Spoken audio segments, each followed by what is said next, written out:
Close your eyes for a moment. Imagine it's a Sunday morning in 1955. The scent of fresh rolls fills the air. Your dad knots his tie neatly. Your mom pulls on her white gloves. Somewhere, a roast is warming in the oven. Kids fidget in polished shoes, waiting for church. No phones, no errands, just slow time, soft light through lace curtains, and a country at rest. Everything, from the paperboy's whistle to the hymns on the radio, moved gently. This was the rhythm of a 1950s Sunday. Come, let's step back into that world, one memory at a time. You might remember the feel of starched collars brushing your cheeks or the scent of your father's aftershave as he tightened his tie, half-focused in the hallway mirror. In 1950s America, Sunday wasn't just a day, it was a stage set for dignity, and its costume was the Sunday best. The ritual of getting dressed was quiet but significant. Suits were pulled from plastic garment bags, carefully hung on the back of doors from the night before. Trousers were crisply pressed. Shirts, usually stark white, had been ironed to perfection, collars stiff, sleeves sharp. Shoes were polished until you could practically see your reflection in them. Mothers took their time too. Often waking up early despite their long Saturday in the kitchen, they completed their ensembles with grace and patience. A-line skirts, freshly laundered blouses, handbags that matched their polished shoes. And always, always, the hat. Wide-brimmed for some, dainty with netting for others. These hats weren't impulse fashion buys. Many were passed down, carefully boxed each week, stored with lavender sachets to keep moths away. And before she left for church, she'd slip on those classic white gloves, thin, elegant, and quietly commanding. In many households, gloves were worn until seated in the pew, then tucked neatly into a handbag beside a folded handkerchief. Even the youngest didn't escape the ritual. Little boys squirmed as neckties were snugged around stiff collars. Girls twirled in cotton dresses dotted with dainty prints, buckling patent leather shoes and tugging up itchy knee socks. Looking back, you might remember how the clothes didn't always feel comfortable, but they marked something special. There was no school that day, no work to rush to, and no chores waiting right outside. The fuss over getting dressed, as inconvenient as it may have felt then, was part of what made Sunday feel so different. We didn't dress up just to impress. We dressed up to honor the day. This modest elegance set a tone of reverence, whether for church, family, or simply the soft rhythm of the weekend. The effort reminded us that something quieter, something gentler, was just beginning. A day to pause, to gather, and to shine, if only for a few hours, in polished shoes and neatly pinned curls. And as the front door opened and polished figures stepped out into small-town streets or city blocks, something subtle fell into the place. It was Sunday, and we were ready.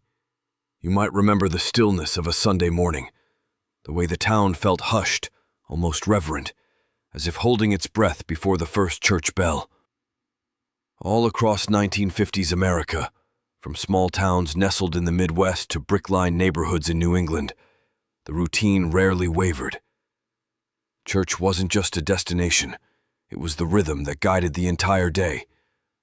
Most families attended 2 services, one in the crisp light of morning and another as evening shadows stretched across backyard fences. For many, this dual devotion wasn't seen as a burden. It was a blessing. The church framed the day with purpose, bookending it with song, scripture, and community. Walking up the steps, the scent of aged wood mixed with fresh flowers brought by congregants.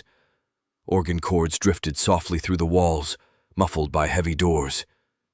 Inside, the pews were polished and familiar, always cool to the touch. Men removed their hats out of respect. Women sat poised in veiled hats and gloved hands, flipping through dog-eared bulletins tucked inside faux leather purses. The murmurs before the sermon were gentle and warm. Friends exchanged updates in whispers, waving across the aisle, nodding to elders who always sat in the same spot. And then, quiet. The music began. Hymns rose not from performers but from pews, from voices that belonged to neighbors, family, and friends. Songs like In the Garden or Rock of Ages, learned by heart from years of Sundays spent beneath stained glass light. Children had their own little corner of the experience, Sunday school. With small pastel handouts, tiny chairs, and stories brought to life by passionate teachers. Tales of Noah's Ark, of baby Moses in the reeds, of Jesus walking on water, all illustrated with crayon and glued cotton balls. Little memory verses were tucked into pockets to quiz later that afternoon around the dinner table. But church wasn't only about scripture. It was a foundation. It shaped how families interacted, how they served others, and even how they rested. For many, church forged lifelong friendships, sparked community projects, and gave shape to their weeks.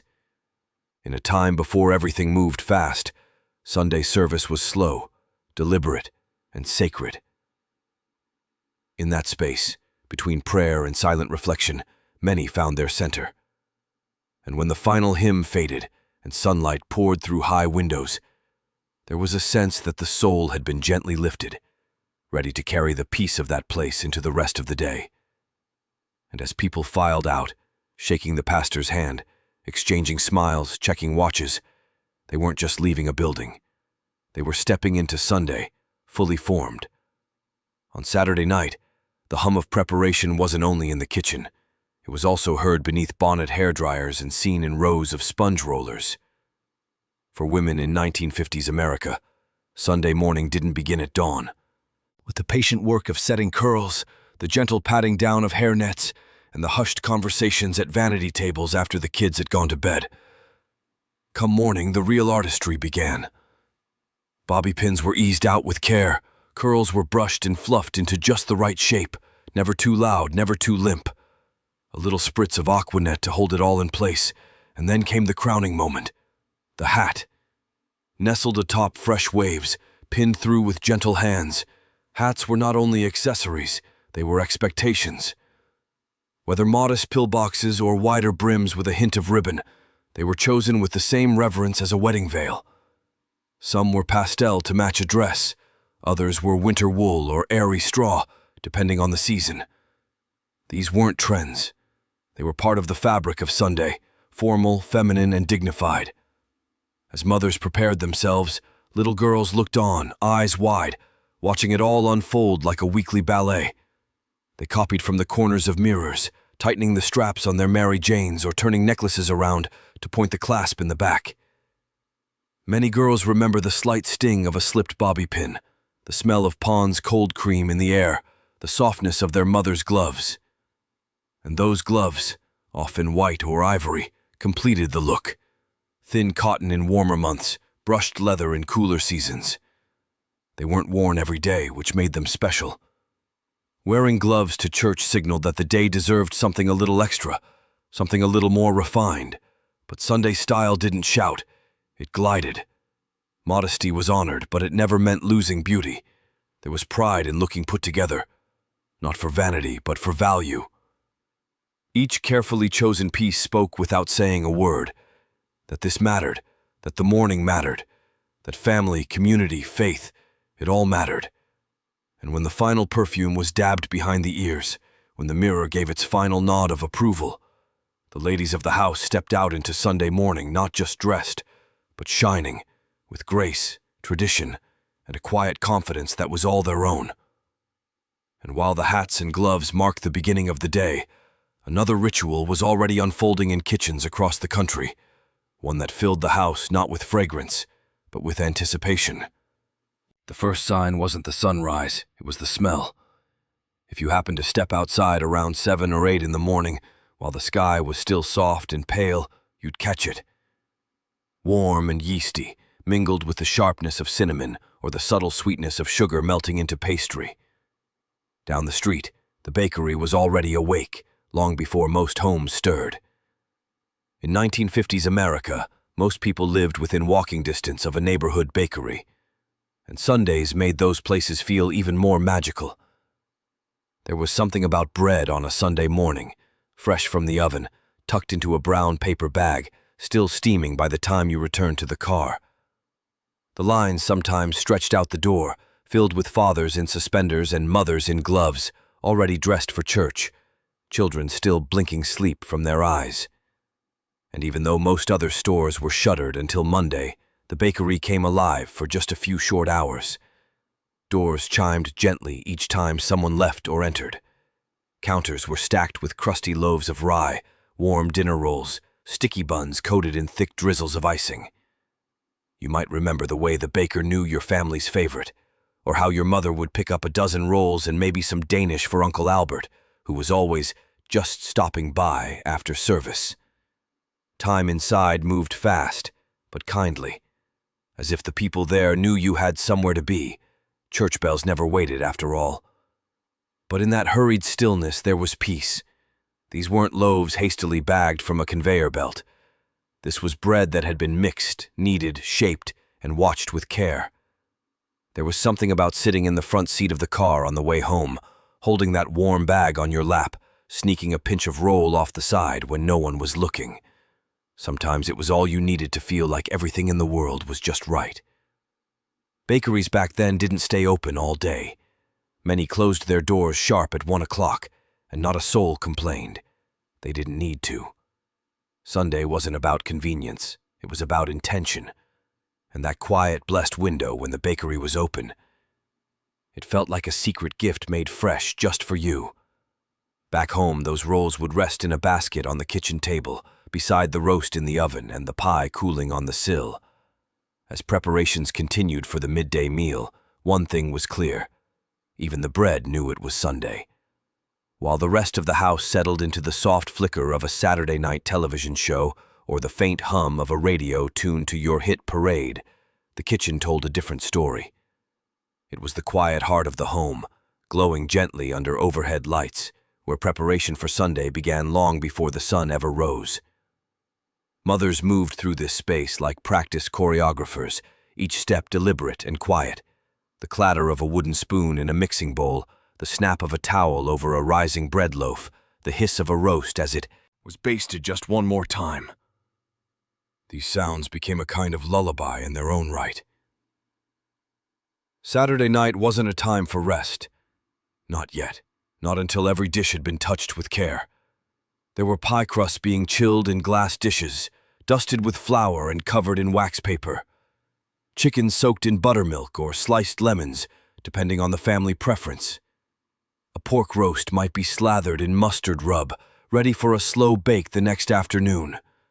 Vegetables, corn, carrots, green beans, were shucked and sliced, set into bowls covered with clear saran wrap that clung tightly in the early years of its popularity.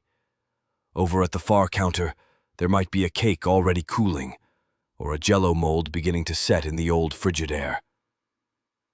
Planning for Sunday dinner wasn't simply practical. It was an act of affection. It required time, patience, and trust in family tradition. Many of the recipes came from memory, not measuring cups. A pinch of this, a big spoonful of that.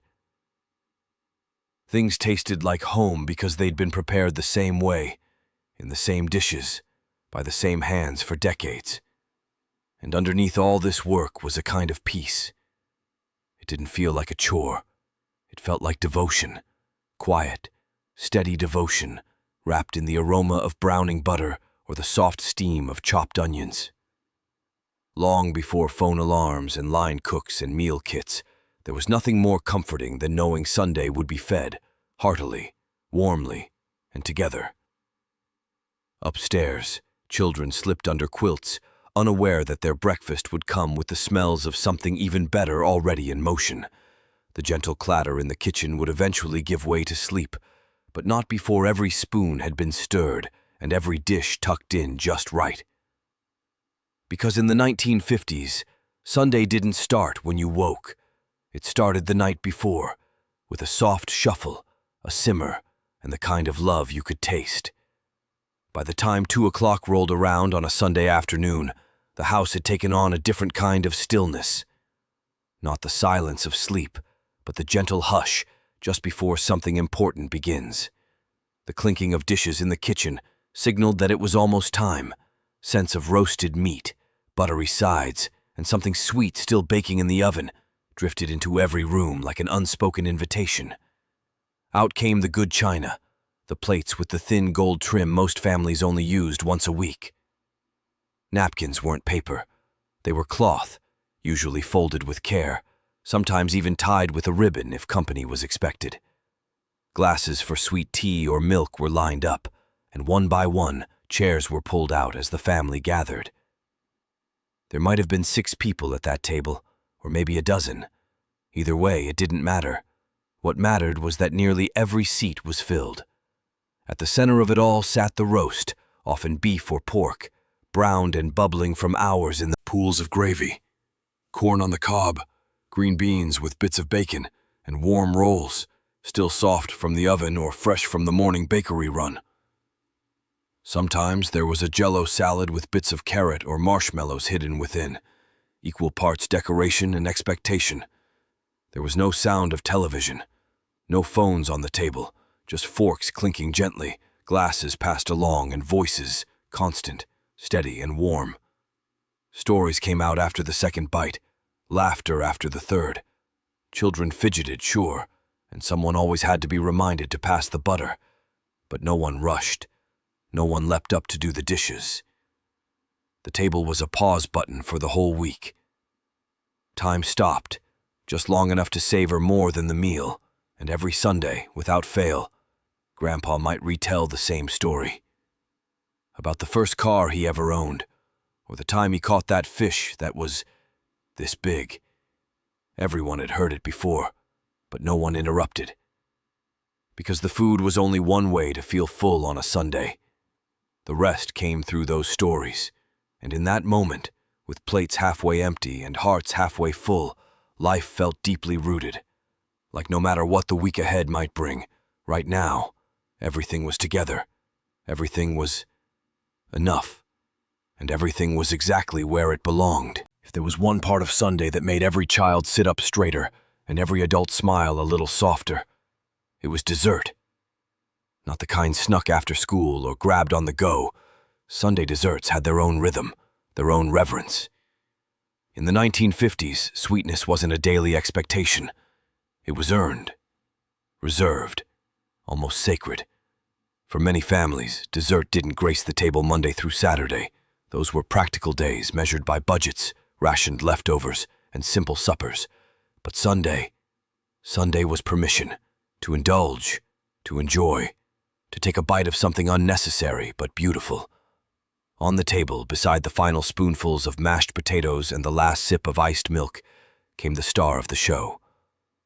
Often it was a pie, fresh and warm, with a crust baked golden and uneven around the edges, just enough to prove it was handcrafted. Apple, blackberry, or pecan, depending on what was in season or available at the corner store. A pie that didn't just sit on a plate, it glistened. Sometimes a scoop of churned vanilla ice cream joined it on the side, melting slowly as the first forks dipped in. Other times it was a cake. Tall, fluffy, layered, and thick with icing so rich it clung to the knife. Coconut sprinkled like snow, lemon glazed and tart, or a devil's food layered with whipped frosting. These cakes weren't common, they were statements, saved for birthdays, anniversaries, and Sunday. And then there were the Jell-O molds, a wonder of mid-century creativity. Some had fruit inside, glistening like little rubies. Others had marshmallows, pretzels, or whipped topping folded in. Set into ring molds or glass bowls, these jiggling creations were more than flavor. They were spectacle. Even something as small as a warm cookie could feel extraordinary, especially when you'd waited all week for it. The ritual wasn't just the eating, it was the choosing. Would you like whipped cream? Just a sliver or a big piece? Should we save some for tomorrow, or enjoy it all tonight? You might remember a time when dessert wasn't background noise. It was a finale, a gentle, sweet affirmation that life was full of small joys, and Sunday was meant to hold every last one of them. After the final bites of dessert were savored and the last stories faded into quiet smiles, a hush floated over the home like a soft cotton blanket. Not a silence exactly, but a stillness. The kind that only arrived after a meal shared, a table cleared, and a week put gently on pause. In the 1950s, this moment had a name without needing one. It was the Sunday nap. It came naturally, as though choreographed by time itself.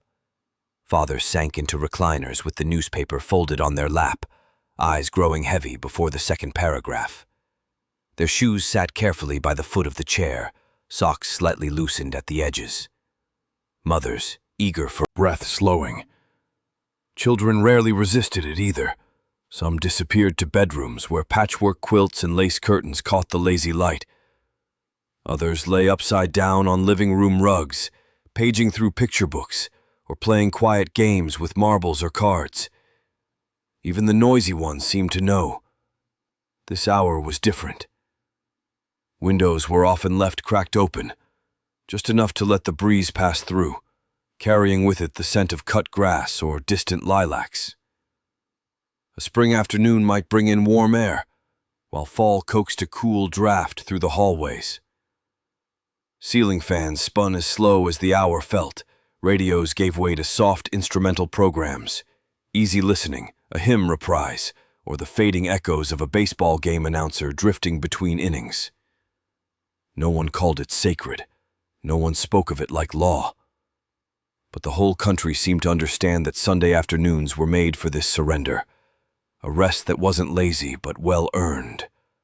A stop sign on the highway of the week, where the world didn't ask anything of you except to breathe deeply and close your eyes for a while.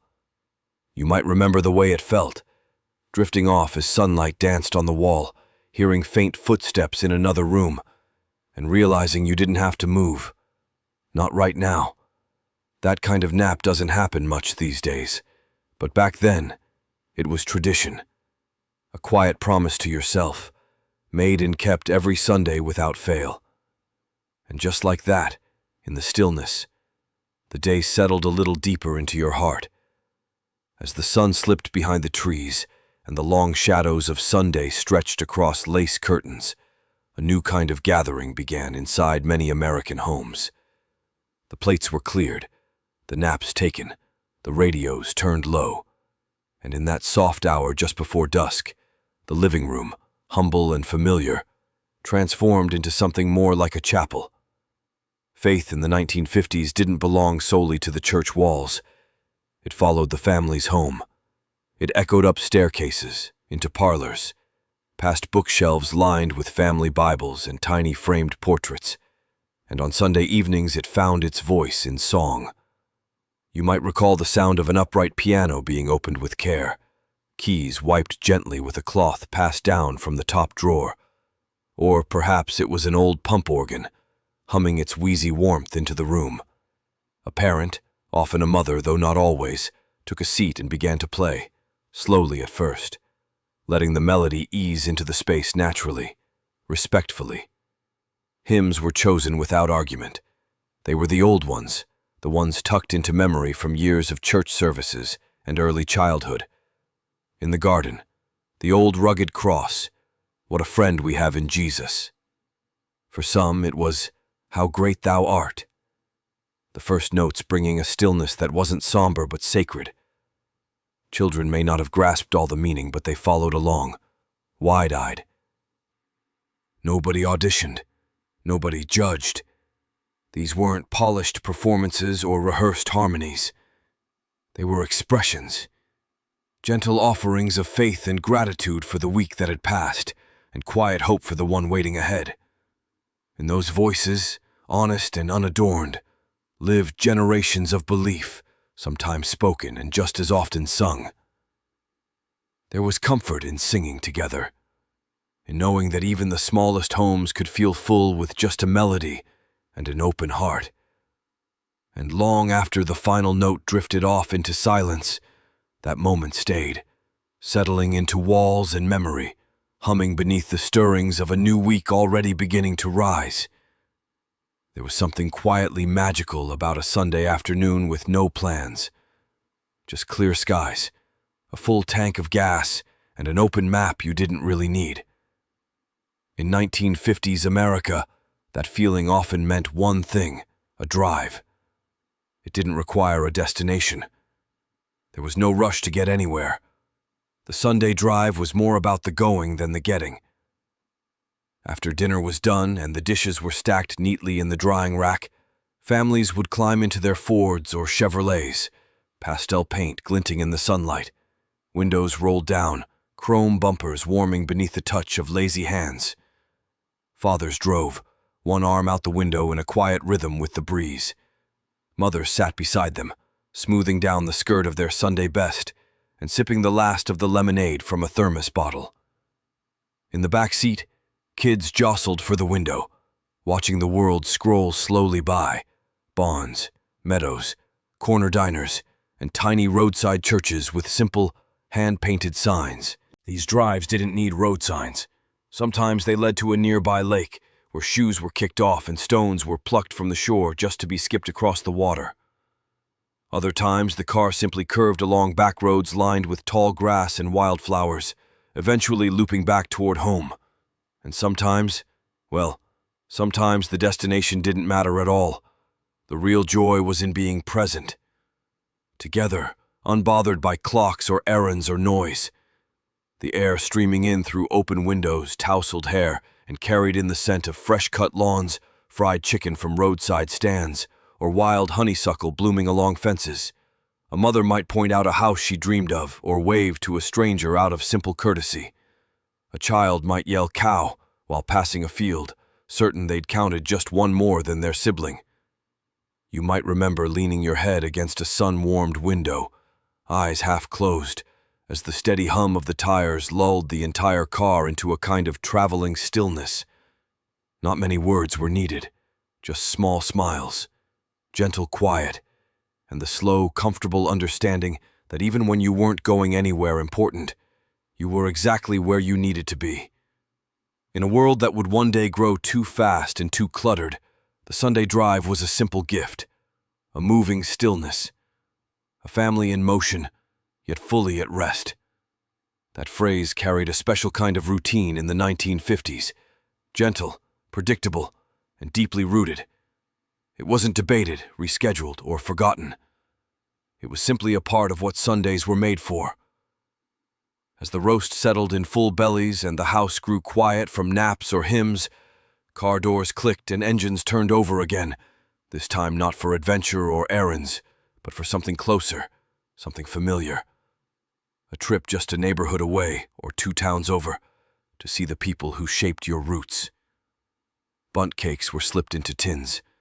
Leftover potatoes or ham were wrapped in foil. Someone grabbed a bunch of gladiolas from the garden or a wrapped pack of cookies picked up from the corner store the day before. Gifts didn't need to be grand, just thoughtful. A small offering in exchange for a warm seat near stories that stretched back further than childhood.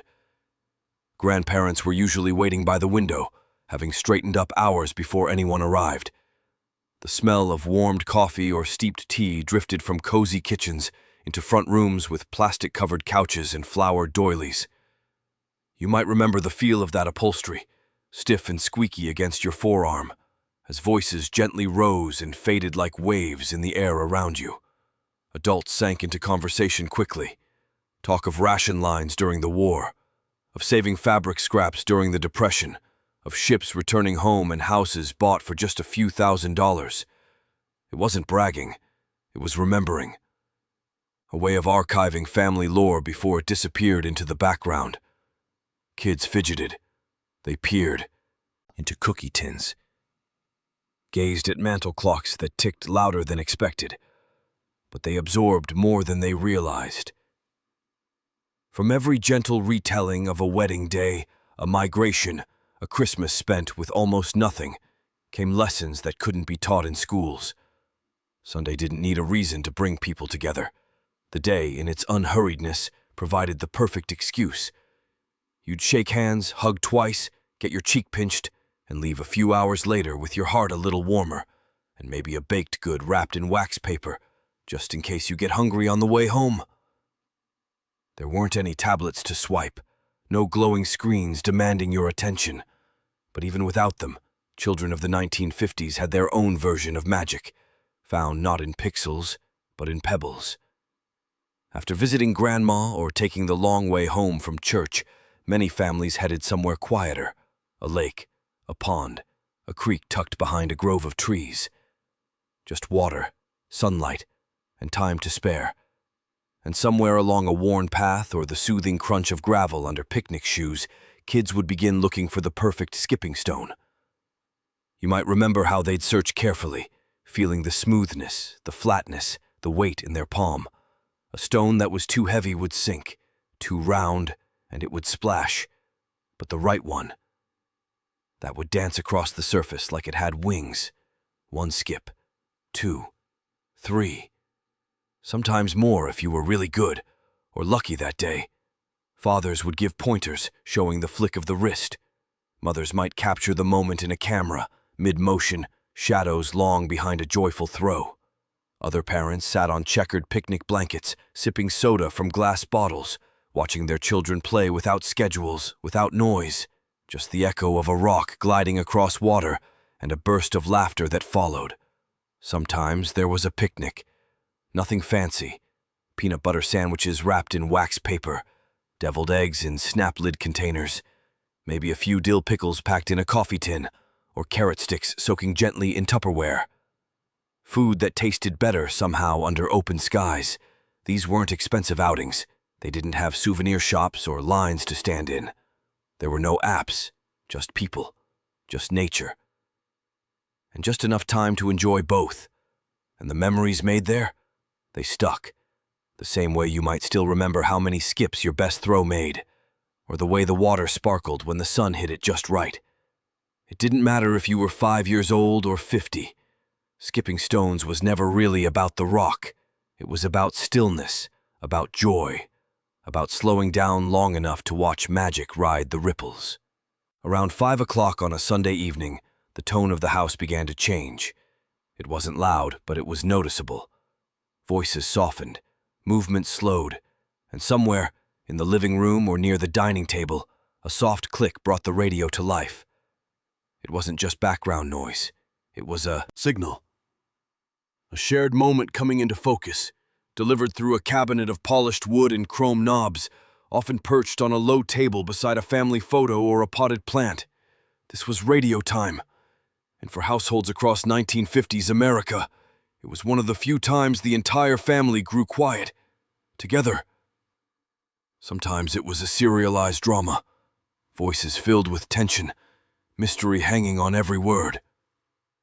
Maybe a detective plot where shadows crept through alleys, or a war story remembered in vivid detail through carefully spoken monologues. Other times, it was lighter fare, a children's story, rich in sound effects and even richer in imagination. Laughter over the airwaves, chuckles from Dad, a well-placed gasp from Mom, even though she'd heard the story before.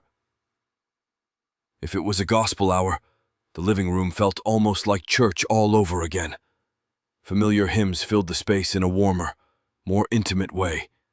You might remember the announcer's kind cadence, his voice calm and steady, as if he were sitting right there beside you, reading aloud while the hour passed like molasses on a warm day. There were no faces on the screen, no actors or dancers to watch, just words, music, tone, and the fire it lit in the imagination. You could see it all in your mind, and somehow it felt more real because of it. Radio time wasn't scheduled for television. It was permission to pause, and no one was distracted. Eyes weren't darting to a second device. Kids laid on their bellies, feet in the air, heads on hands, parents relaxed into cushions, fingers intertwined. The home, for that 1 hour, became a theater of the mind. In those quiet minutes, you weren't just entertained. You were connected, and without a single screen flickering in sight, the light of that evening still burned bright. The sun was beginning to soften as it lowered behind the storefronts, casting long golden shadows across Main Street. Dinner had come and gone. The radio show had just finished, and before pajamas were put on or tomorrow's chores thought about, there was one last stop, a ritual as sweet as the day itself, the ice cream parlor. You might remember the excitement. Mothers kept their gloves on, sliding change from their purses with practiced fingers. Fathers stood outside for a moment longer, puffing on their evening pipe, nodding to passers-by with a quiet smile. And the children. Well, the children always got there first. Running just ahead, nickel clutched in a sweaty hand, eyes fixed on the swinging door of the corner creamery. Inside, it was as if time had stopped. Chrome-edged counters, red vinyl stools that spun and squeaked, and a bubbling soda fountain behind the counter. The air held the cool scent of waffle cones and malted milk powder, mixing with the hum of fluorescent lights and the ding of the register. There wasn't a long menu to scan, just favorites remembered by heart. Vanilla, chocolate, strawberry, or maybe a swirl, half and half, dipped in cherry or rolled in sprinkles. Some went for banana splits, full of sticky toppings and split cherries always trying to slide off the peak of whipped cream. Others kept it simple. One scoop in a cup, happily devoured before it melted down the back of their hand. Feet swung beneath the counter stools. Sharing bites was encouraged, even expected. Laughter bounced off tiled walls, cutting through the sleepy calm of the evening. And in that moment, the world was small, familiar, and just right. For many families, this wasn't about the ice cream at all. It was about wrapping up the weekend with something joyful, something shared. A perfect end to a quiet, perfect day. The crinkle of the newsprint marked the slow unwinding of the final hours of Sunday. After the sweetness of ice cream and the stillness of radio time, a new kind of quiet settled in. It was the kind where feet were propped up, shoes finally off, and a heavy, folded Sunday paper rested on the belly of a reclining father, ink smudged ever so slightly on his fingertips. You might remember how big those papers were, wide enough to eclipse a child's small face, filled with more pages than any other day of the week. 10 cents bought you a thick bundle, loaded with headlines from overseas, ads for refrigerators you couldn't quite afford, recipes with too much shortening, and columns written by local voices you felt you knew by name. The comics were always tucked inside somewhere, carefully removed and spread out on the floor. Kids searched for their favorites, Dennis the Menace, Blondie, Beetle Bailey, laughing at the things they half understood. Moms cut out grocery coupons or chicken casseroles from food features. And somewhere in the mix, beneath the layers of world news and weekend opinion, was a little space carved out for each person at the table. But it wasn't only about reading. It was about remembering. Because often, before the light faded completely, someone would pull out the camera. Most Sunday photos weren't planned. That's what made them special. One of the kids would be asked to stand by the Buick, still in their church shoes. Maybe the whole family would crowd together out on the back lawn, a little too squinty, everyone a touch stiff, but smiling nonetheless. The snapshots weren't glamorous, but they were true. Black and white prints that caught the color of something else entirely, warmth, familiarity, tradition. The true, quiet closing of a day so full of life, it needed a picture just to hold on to it. So if any of this made you smile, you had an epic childhood. And maybe, just maybe, it is time to hit like, subscribe, and share with someone else who remembers what wonder felt like.